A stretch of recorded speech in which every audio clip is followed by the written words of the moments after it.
எல்லாருக்கும் வணக்கம். இது உங்கள் தேஜஸ் அகாடமி. இன்றைக்கி வந்து நம்ம ஸ்போக்கன் இங்கிலீஷ் கிளாஸில் ஃபவுண்டேஷன் லெவல் ஃபஸ்ட் லெவல், அதாவது லெவல் 1ல் நம்ம சின்ன சின்ன வார்த்தையை நம்ம கொண்டு போக போகிறோம் ஸ்பீச் ப்ராக்டிஸ் மூலயமா. இது நீங்கள் வந்து தொடர்ந்து பேசி ப்ராக்டிஸ் பண்ணிங்கன்னா நிச்சயமாக நீங்கள் இங்கிலீஷ் பேசலாம் ஃப்ளூயண்ட்டாக. ஸோ அந்த வகையில் ஃபஸ்ட் வந்து உங்களை யாராச்சும் பார்த்து நீ எப்படி இருக்க, நீ என்ன செஞ்சுக்கிட்டு இருக்க அப்படின்னு கேட்கும்போது அதுக்கு 2 விதமாக ஒரே சென்டென்ஸ் தான், அதில் 3வது வேர்டை மாற்றி போட்டோன்னா அதுக்கு வந்து ஈஸியாக நம்ம பேசிடலாம். இப்போ ஐஎம், நீ எப்படி இருக்க, how are you and what you are doing, நீ எப்படி இருக்க, நீ இப்போ என்ன செஞ்சுக்கிட்டு இருக்க அப்படின்னு சொன்னால் ஹவ் ஆர் யூன்னு கேட்டதுக்கு நம்ம எப்படி சொல்லலாம்னா ஐ எம் குட், இல்லை I am bad, yeah I am cool அப்படின்னு சொல்லலாம், ஐ எம் ஃபென்டாஸ்டிக் அப்படிலாம் சொல்லலாம். அதே மாதிரி நீ இப்போ என்ன செஞ்சுக்கிட்டு இருக்குன்னு கேட்டாங்களா, அதுக்கு வந்து ஐ எம் தான்.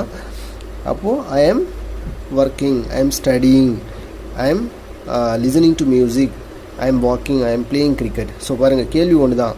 அதே மாதிரி ஐ எம் அப்படின்ற வார்த்தையை என்ன ஆகுதுன்னா நீ எப்படி இருக்க, நீ என்னவா இருக்க, நீ என்ன